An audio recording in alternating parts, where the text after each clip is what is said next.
And now, the best 60-ish seconds of your week.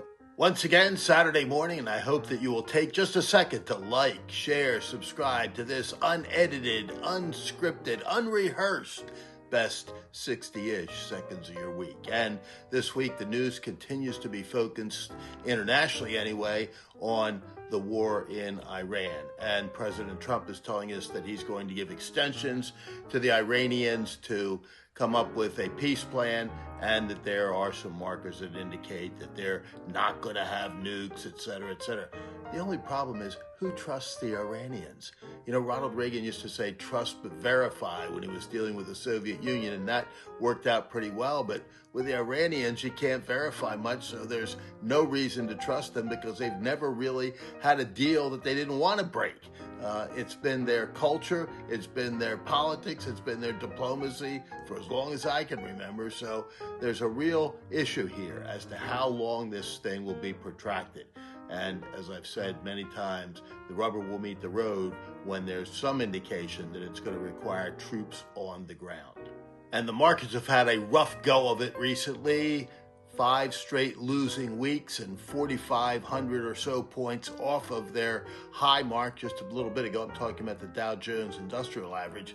And look, we've said many, many times that the economy isn't the market isn't the economy, but it's a good gauge for a lot of folks who just want a quick glance at what's going on. And this is all despite the fact that President Trump has extended the deadline for negotiations, et cetera, and it looks like the war is in fact winding down. But until it's completed and over, a lot of Americans are correctly concerned about a protracted situation there that would draw America even deeper into that conflict. Let's hope it ends soon. Let's hope the economy gets back on track. And I just want to mention for a second some of the Senate races that are coming up next year, and I'll do it week to week. But this week I'll start with my home state of Pennsylvania, where John Fetterman, the incumbent and now senior senator from Pennsylvania, looks to be having a plethora of challenges from the left.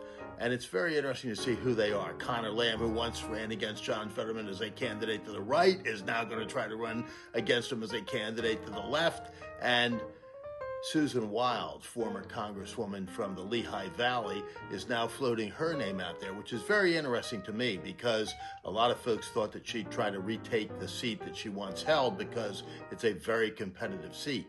But it says a lot that she's now trying to float her name and advance her prospects of being a candidate for the U.S. Senate. Ultimately, I don't think she runs, but it's very interesting to see how she views her prospects of taking the seat away from Congressman Ryan McKenzie. And of course, much of the news now is not focused on politics, either national or international, but rather the fact that for Christians, we now enter Holy Week, the holiest time of the year for those of the Christian faith as we walk day by day through our Lord's Passion. And for our Jewish friends, they will be observing Passover. And for both those faiths, very, very important times of year. So a very blessed Holy Week and Passover to all of our friends. And Major League Baseball has begun. The Phillies winning in high fashion on Thursday night and taking a day off on Friday. So we'll see how that season goes. But the NCAA playoffs continue, the best part of the year. March Madness has been great this season, and the Big Ten really looks to be emerging as a powerhouse in basketball. But by next weekend, we'll have narrowed it down to the Final Four, and that's always the best weekend in sports. So as spring has sprung, the boys of summer are north playing baseball, the NCAA playoffs winding down, and college basketball season will soon be over, and Augusta National's beautiful greens welcome as the world moves on, because for now, that, and wishing all of you a blessed Holy Week once again, and a wonderful Passover to our Jewish friends. That is the best 60-ish seconds of your week.